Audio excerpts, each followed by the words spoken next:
आपली संस्कृती, आपले संस्कार सदा राहू दे आपल्या सोबत। भारताच्या महान ग्रंथांचे आणि काव्यांचे संपूर्ण संकलन सबस्क्राइब करा तिलक।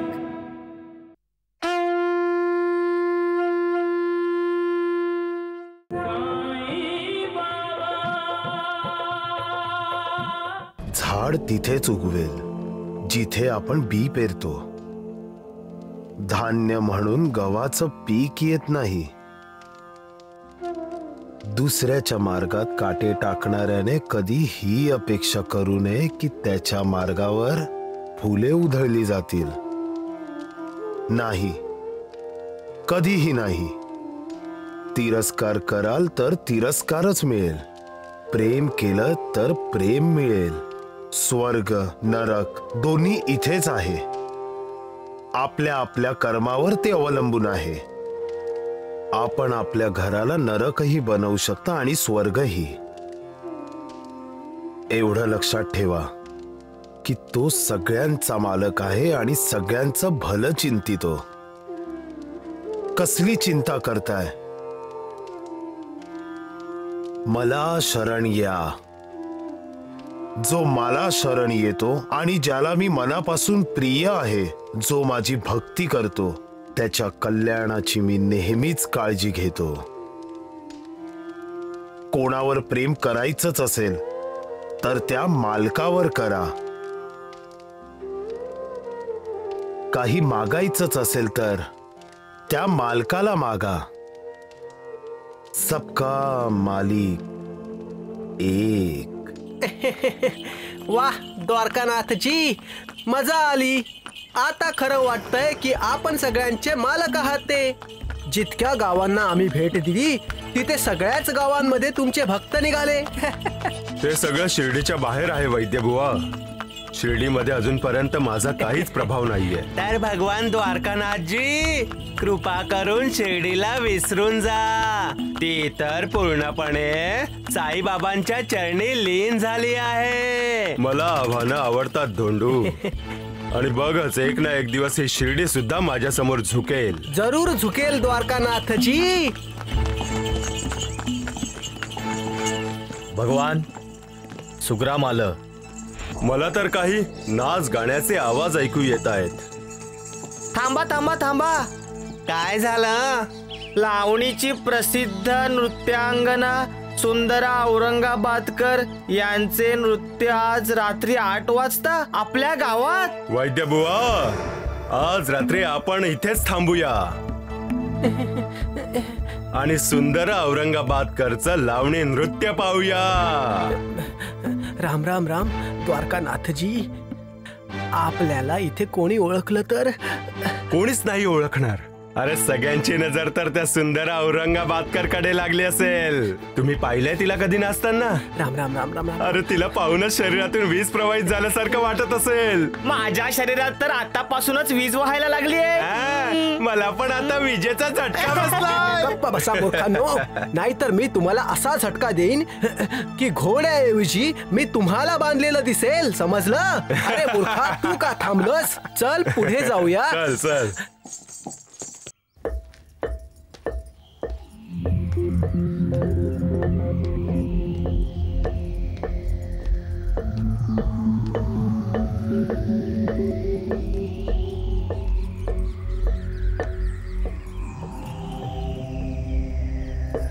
मनुष्य काय नाही करत, आपल्यासाठी आपल्या परिवारासाठी करतच राहतो, आणि एक दिवस सगळी कामं तशीच टाकून त्याला इथून निघून जावं लागतं, सगळं काही सोडून। एकटं त्याला माहीत असतं एक दिवस मृत्यू त्याला गाठणार आहे, परंतु त्याला ते लक्षात ठेवायची इच्छा नसते। तो त्या कटू सत्यापासून लांब पळत असतो, परंतु त्याने मरण पाहिलेलं असतं।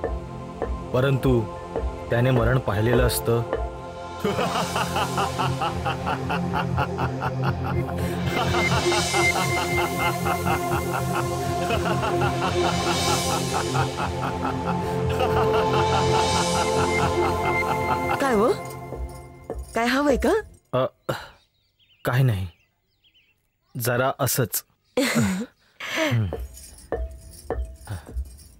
बाबा हलू नका, असेच उभे राहा, नाहीतर मी पकडला जाईन. आम्ही मुलं लपाछपी खेळत आहोत. काय खेळ आहे लपाछपी? आयुष्य तरी काय आहे? मृत्यूपासून लपण्याचा खेळच तर आहे.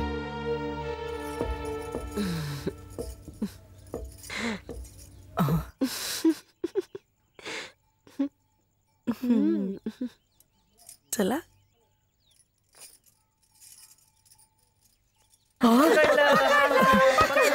तुम्ही सांगितलं ना मी इथे लपलोय. मृत्यू पण अशाच तऱ्हेने मनुष्याला एकदा पकडतो. अव काय हो, फिरायला जावंसं वाटतंय ना? हा जा फिरून या. घरात बसून माणसाला उबल्यासारखं वाटतं. लवकर या. हा किती काळजी घेते माझी. मी सुद्धा तिच्यावर प्रेम करतो. असं नाही का होऊ शकत की माणूस कधी मरणारच नाही?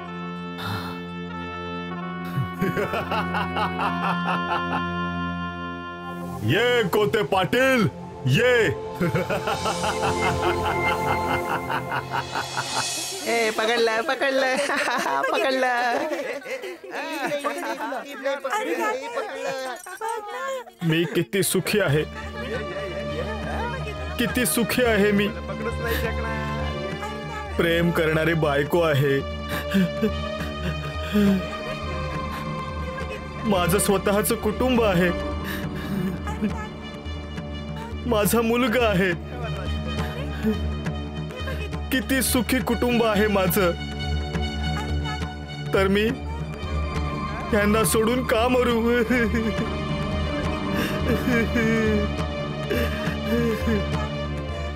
मला नाही मरायचंय, मला नाही मरायचंय. मला माझ्या कुटुंबासह जगायचंय. भगवंता, मला माझ्या कुटुंबासह जगायचंय. तात्या अजून अल्लड आहे.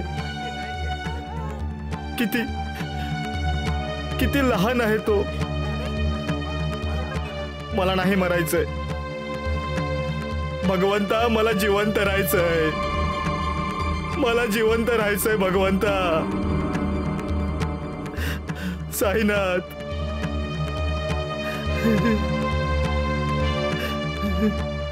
साईनाथ, मला जिवंत राहायचंय.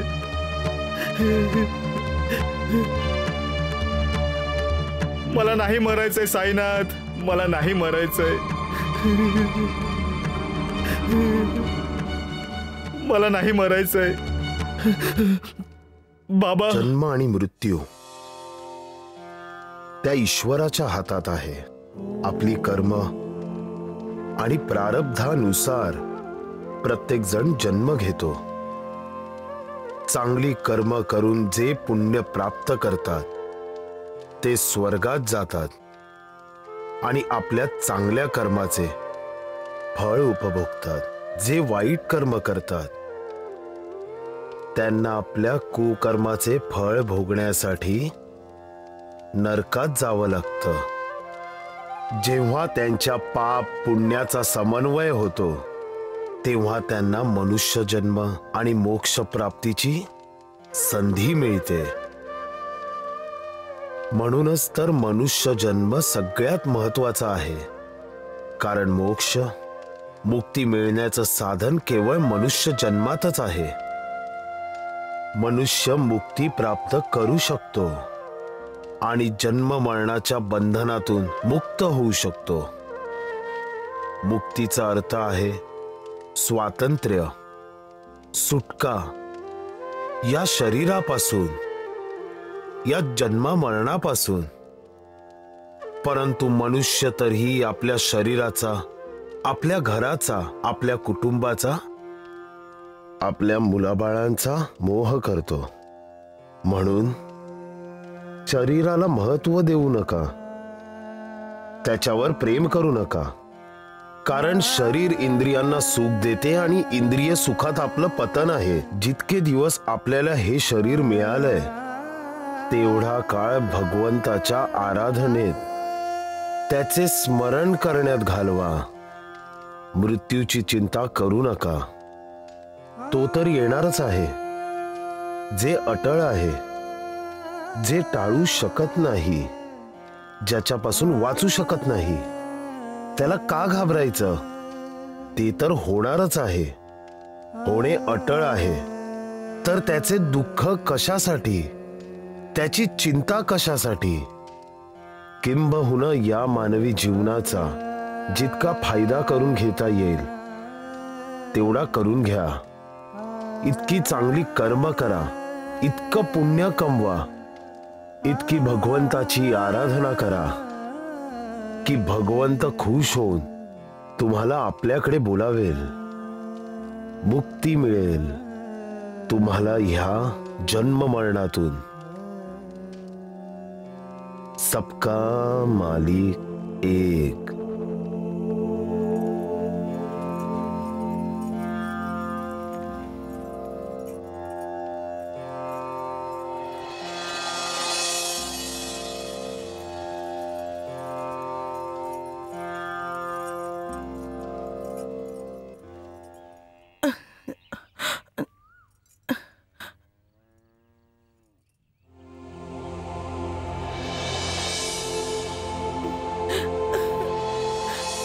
शकुंतला,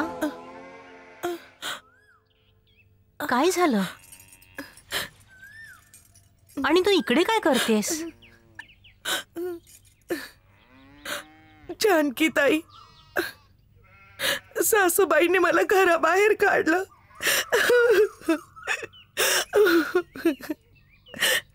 खूप निर्दयी आहेत तुझ्या सासरचे लोक. वाट का बघतेस? मी ह्यांची वाट पाहते. अगं, वाट कशाची बघतेस? जा आणि शेतावर जाऊन भेट त्यांना आणि सांग त्यांना की त्यांचे घरचे लोक किती पाषाण हृदयी आहेत ते.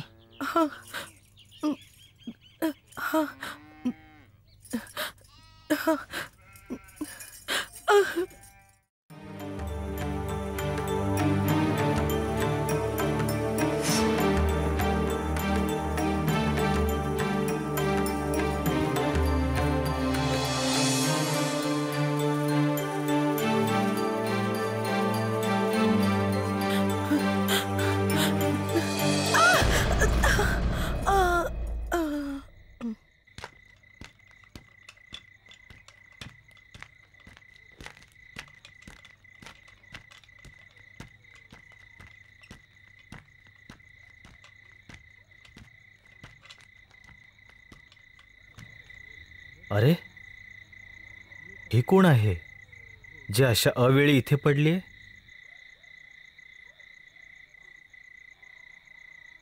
कुणी आहे का? कुणी आहे का इथे?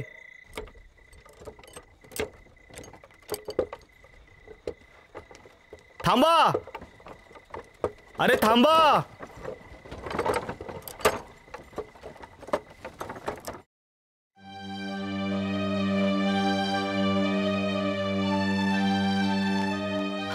अरे, चला. कोणीतरी स्त्री पडली.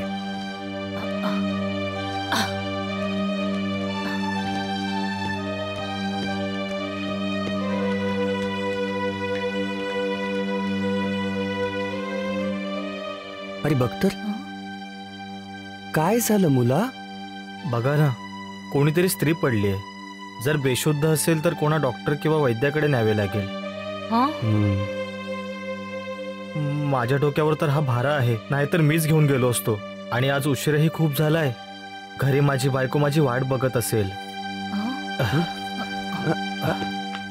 अरे ऐक, अरे ऐक ऐक ऐक मुला, तुला ही माहिती आहे का? नाही, मी नाही ओळखत. बरोबर, चल गोपाळ. शकुंतला घरी कधीची वाट पाहत असेल. अगं, आपण हिला मदत केली पाहिजे. हा हा हा. अरे अरे, ही तर बेशुद्ध झाली.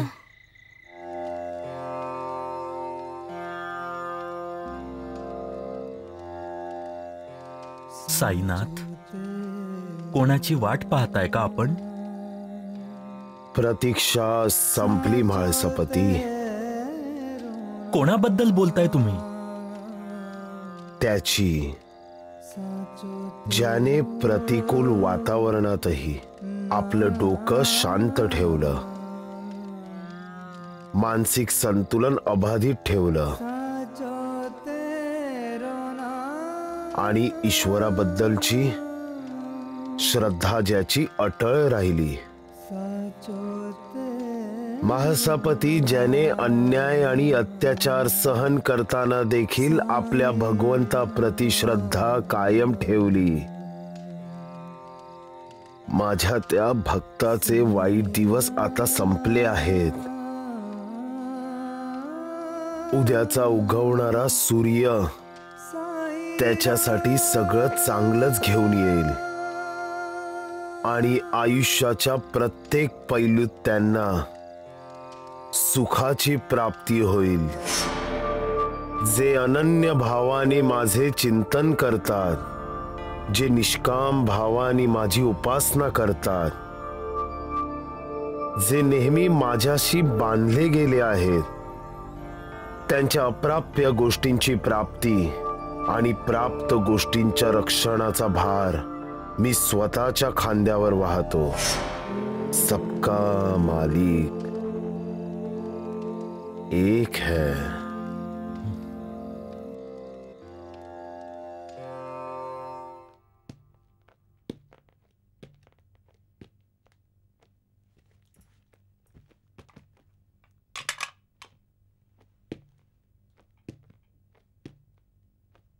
नानी, ए नानी.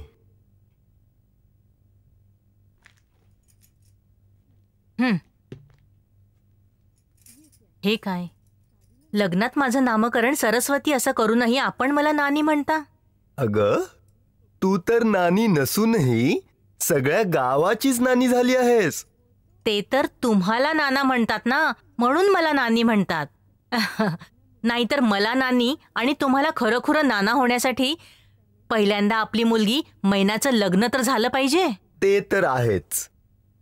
आहे कुठे मैना? आई 100 वर्ष आयुष्य. तुला माहिती आहे, काळू आपल्या गावात दरोडा घालायला आला होता. बाजारात सगळीकडे याची चर्चा आहे. आणि नाना, आपल्याला कचेरीतून येताना तो फकीर भेटला होता का? फकीर? तोच जो मंदिराजवळ झाडाखाली बसला होता. मी तर कोणत्याच फकीराला मंदिराजवळ बसलेला नाही पाहिलं. नाही नाही, तो आपल्या गावातला नाहीये. तो तर शिर्डीचा फकीर होता. शिर्डीचा? हो. काही वेळापूर्वी जेव्हा मी शिव मंदिरातून पूजा करून निघाले,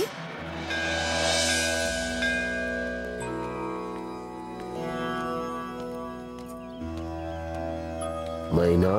हा, मैना बेटी, इकडे ये. मी? हो, तूच ये.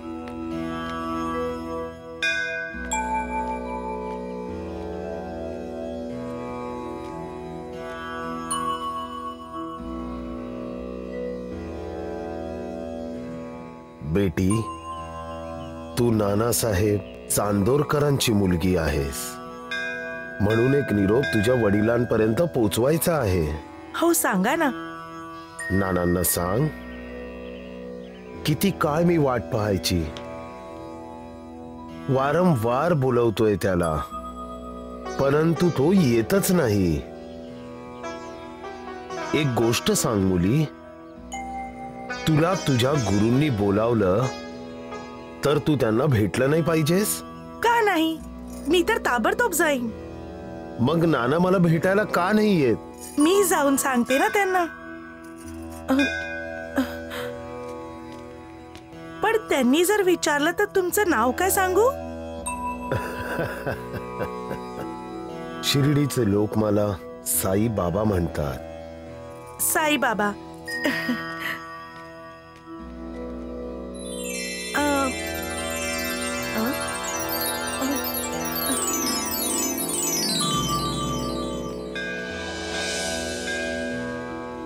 कुठे गेले?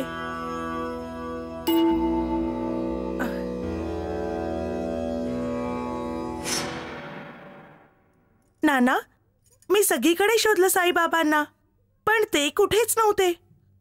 क्षणात अदृश्य झाले. जर साईबाबांनी आपल्याला बोलवलं असेल नाना, तर तुम्ही त्यांना भेटायला गेलं पाहिजे, हो नाही?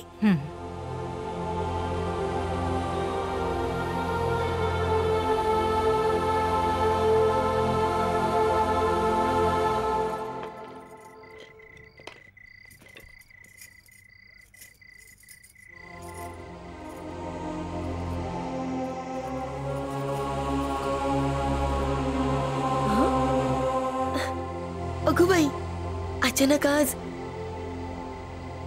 ते दिवस आठवले भाई.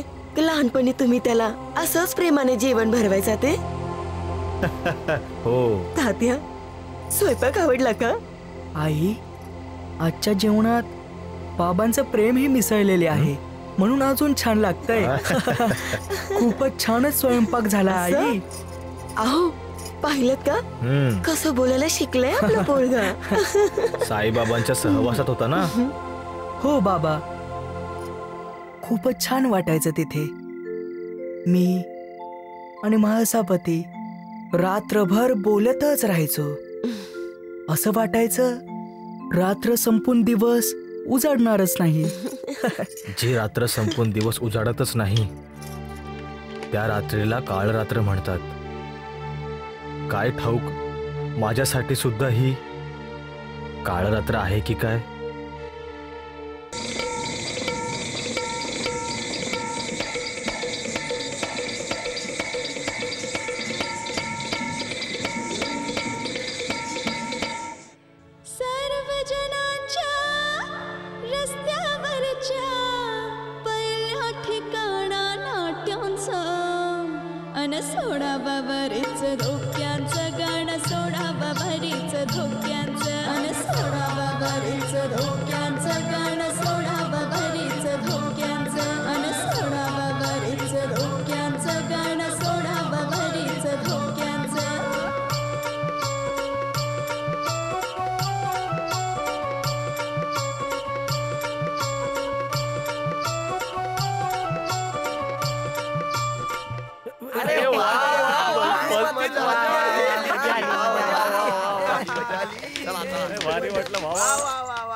सुंदराबाई, आपला इनाम तर घेऊन जा.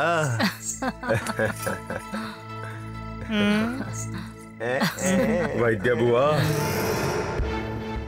सुंदराबाईंना शिर्डीला घेऊन जायचं का? राम राम राम. पण सुंदराबाई शिर्डीत येऊन करतील काय? जाळं टाकेल आपल्या सौंदर्याचं, आपल्या तारुण्याचं. कोणावर? शिर्डीच्या लोकांवर?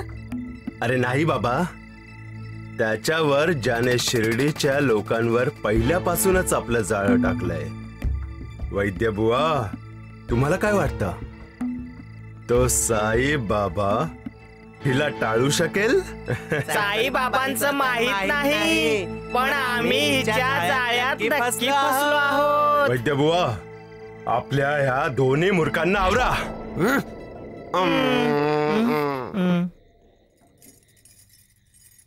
वाह, आज स्वयंपाक फारच चविष्ट झालाय.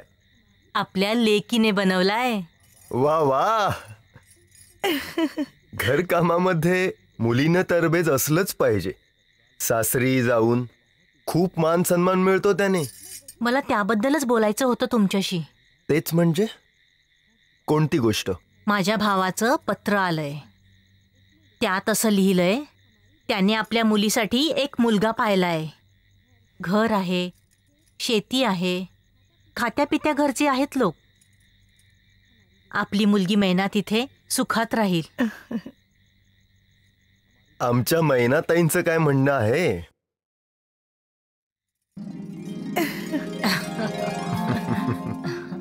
तुम्ही तिला काय विचारताय? ती तर आपली जबाबदारी आहे. आपण तिच्या भल्याचाच विचार करणार. पण तुझ्या आई वडिलांनी तुझं लग्न करताना तुझ्या भल्याचा विचार नाही केला. बांधून टाकले या वेड्या बिनकमी माणसाच्या गळ्यात. माझ्या आईबाबांनी माझ्यासाठी जो निवडलाय तो साऱ्या जगात एकमेव आहे आणि ते माझं भाग्य आहे. असं भाग्य भगवंत सगळ्या मुलींना देव. पण त्या देवाकडे इतके नाणं नाहीयेत. ठीक आहे, मी तुझ्या भावाला पत्र लिहितो की स्थळ नंतर, आधी आपण बोलूयात. माझ्या मनात आणखीन एक गोष्ट आहे. तुम्ही एकदा शिर्डीला नक्की जाऊन या. जेव्हापासून साईबाबांचा साक्षात्कार झालाय आपल्याला सगळ्यात चांगल्याच गोष्टी कळतायत आणि शुभ घडतंयही. मी शिर्डीला जाईन, पण कोणाला तरी बरोबर घेऊन जाईन, एकटा नाही. आई, तिला घराबाहेर काढून जणू एखाद्या शापापासून मुक्ती मिळाल्यासारखं वाटतंय. कोणाला घराबाहेर काढलं वहिनी? अरे सुभद्रा, तू कधी आलीस? हे आत्ताच, थोड्या वेळापूर्वी. बरं बरं. संभाजीराव कसे आहेत? ठीक आहेत. शकुंतला,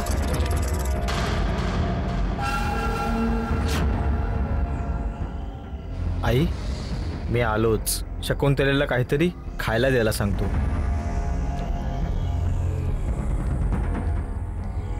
आई, आता काय होईल? काय होणार आहे? काही होणार नाही. मी गोपाळला समजावून सांगेन. शकुंतला,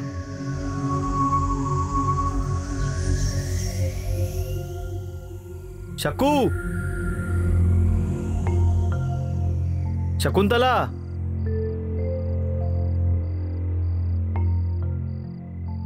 आई, तिला घराबाहेर काढून जणू एखाद्या शापापासून मुक्ती मिळाल्यासारखं वाटतंय. आई,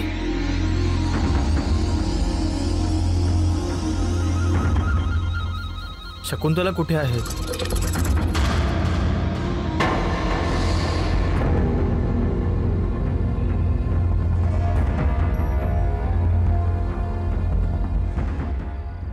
म्हणजे शकुंतलेला तू घराबाहेर काढला आहेस, त्यामुळे शापापासून मुक्ती मिळाली. कोणी काढलंय शकुंतलेला घराबाहेर? गोपाळ, खालच्या आवाजात बोलायचं. घरात वडीलधारी माणसं आहेत. वडीलधारे, ज्यातले एक तुम्ही पण आहात. तुम्ही सुद्धा या गैरकृत्यात सामील झालात. गोपाळ, आपल्या मर्यादेत राहून बोल. साऱ्या मर्यादा तर तुम्ही ओलांडल्या आहेत दादा.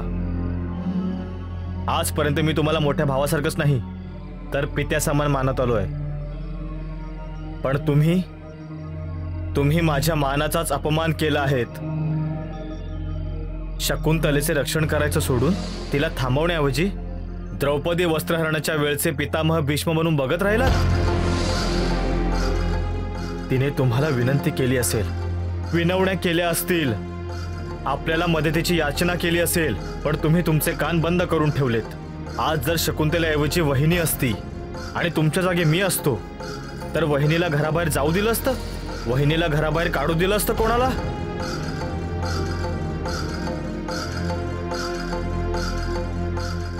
पण तुम्ही शकुंतलेला घराबाहेर काढू दिलं कारण तुम्ही माणुसकीला काळीमा फासला आहे. तुमच्या मनातली दया आता संपली आहे. तुम्ही निर्दयी झाला आहात दादा. गोपाळ, हो दादा हो. आजपर्यंत कोणत्याही मोठ्या भावाने धाकट्या भावाला बैलाऐवजी नांगराला जुंपले नसते, पण तुम्ही माझ्या बाबतीत तसे वागला आहात. तुम्ही कधी मला आपल्या धाकट्या भावासारखं वागवलंच नाही. मला भाकरीच्या फेकलेल्या तुकड्यावर वाढणाऱ्या कुत्र्यासारखं वागवलं. कधी मला बोलायची संधी दिलीच नाहीत, ना कधी प्रेमाने माझ्या डोक्यावरून हात फिरवलात. तुमचं मन पवित्र नाहीये दादा. खोटेपणा आहे त्यात. तसाच आहे जसा त्या सैतान द्वारकानाथच्या मनात आहे तसाच. गोपाळ, दादा नाही. गोपाळ,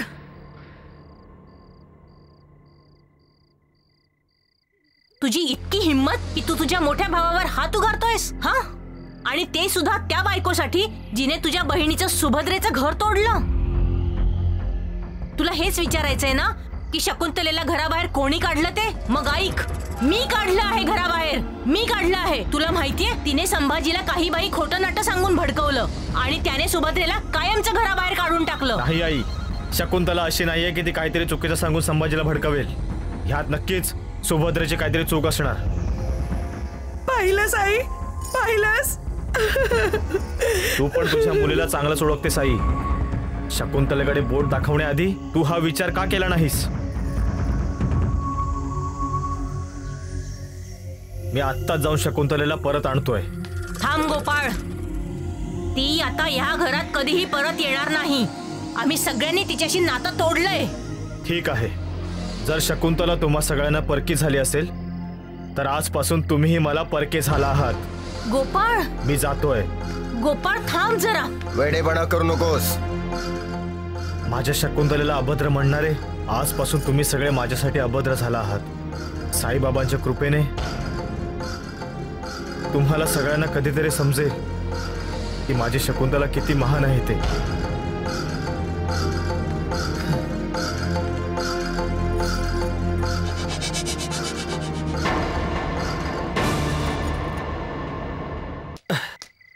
जानकीताई, जानकीताई, जानकीताई.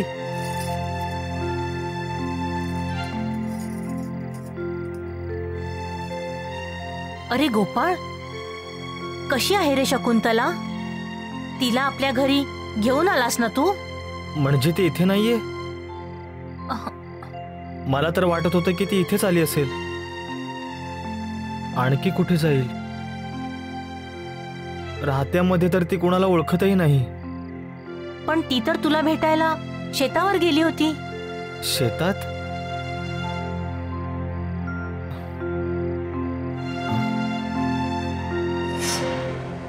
अरे, ही कोण आहे जी अशा अवेळी इथे पडली आहे? म्हणजे ती शकुंतला होती. शकुंतलाच असणार.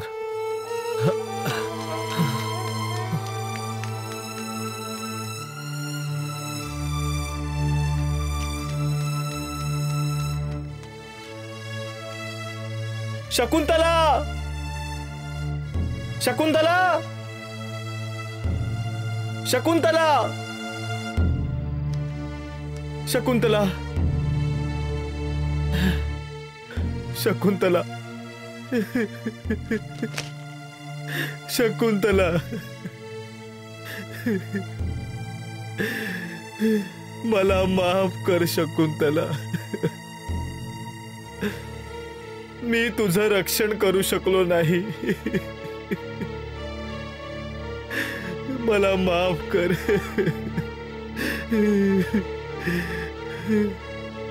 हे साईबाबा, तुम्हीच फक्त माझे आहात. माझ्या शकुंतलेचं रक्षण करा बाबा. तिचं रक्षण करा बाबा. अल्लाह.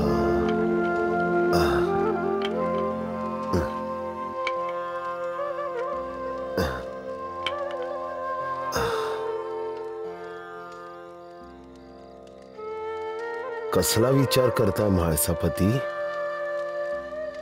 गुरुदेव, या वेळेस आपण ही लाकडे का जाळत आहात? ही फक्त लाकडं नाहीयेत म्हाळसापती. हे तर माणसाच्या मनात निर्माण होणारे विकार आहेत, आसक्ती आहेत. त्यांना मी याकरता जाळत आहे की मनुष्य विकृतीच्या आहारी न जावो आणि ईश्वराच्या भक्तीत आपले जीवन व्यतीत करेल. महाळसापती, तसं पाहायला मी भिक्षा मागतो, परंतु भिक्षा मागण्याबरोबरच लोकांचं दैन्य दुःख ही स्वतःच्या झोळीत टाकतो. तरी सुद्धा लोकांच्या हाल अपेष्टा कमी होत नाहीत. असं का साईनाथ? ती लोक शरीराला महत्व देतात, ईश्वराला नाही. आणि ह्याचं कारण आहे मन. मन खूप चंचल असतं म्हाळसापती. हे मनच आहे जे मनुष्याला चांगल्या मार्गावर घेऊन जातं. आणि हे मनच मनुष्याला वाईट वागायलाही भाग पाडतं. हे मनच मनुष्याचा शत्रूही आहे आणि मित्रही. मन से बड़ा बहरूपी न कोई, पल पल रचता स्वांग निराले.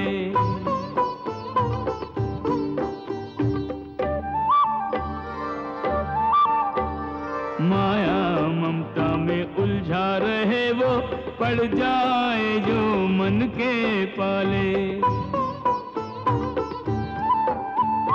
मन के बहकावे में ना, मन के बहकावे में ना, मन राह भुलाए भ्रम में डाले. मन के बहकावे में ना, मन राह भुलाए भ्रम में डाले. तू इस मन का दास न बन, इस मन को अपना दास बना ले. तू इस मन का दास न बन, इस मन को अपना दास बना ले. साईनाथ, याचा अर्थ तर असा होतो की मन आपल्या ताब्यात नाही तरी मनुष्य मायामोह यांच्या चक्रव्यूहात अडकतोच. म्हाळसापती, मी तर एक फकीर आहे. काहीच नाहीये माझ्याकडे. कोणी आपलं नाही. ना भाऊ, ना बंधू, ना मुलं, ना बाळ, ना घर, ना दार. तरी सुद्धा प्रेम मला त्रास देते. मी तर स्वतःला विसरू शकतो, पण प्रेम मला नाही विसरत. मला स्वतःच्या जाळ्यात ओढण्याचा प्रयत्न करत राहतात. श्री हरीची ही माया ब्रह्मादींना पण सोडत नाही. तर हा फकीर काय चीज आहे म्हाळसापती. पण श्री हरीच्या शरणी जो जातो तो श्री हरीच्या कृपेस पात्र ठरतो आणि तो माया जालातून मुक्त होतो. म्हाळसापती, मजेची गोष्ट ही आहे की काही माणसे जाणून बुजून माया जालात फसतात. त्यांना ईश्वराचं कोणतंही आकर्षण नसतं. माया जालाच्या आकर्षणात फसतात. ह्यामुळे ते आपला विवेक विसरतात आणि स्वतःच्या हातांनी आपल्या नशिबाला पकडून घराबाहेर घालवतात. पण साईनाथ, ते जाणतात का की स्वतःच्या हाताने ते स्वतः सगळं नष्ट करतायत?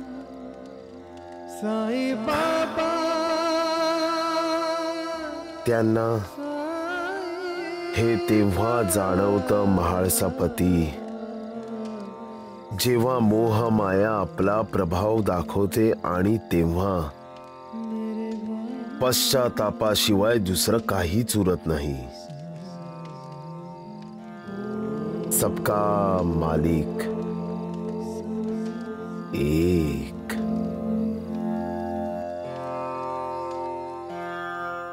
नाही नाही नाही. तू कशी आहेस डिकरा? नाही नाही, उठू नको तू डिकरी. तू आराम कर.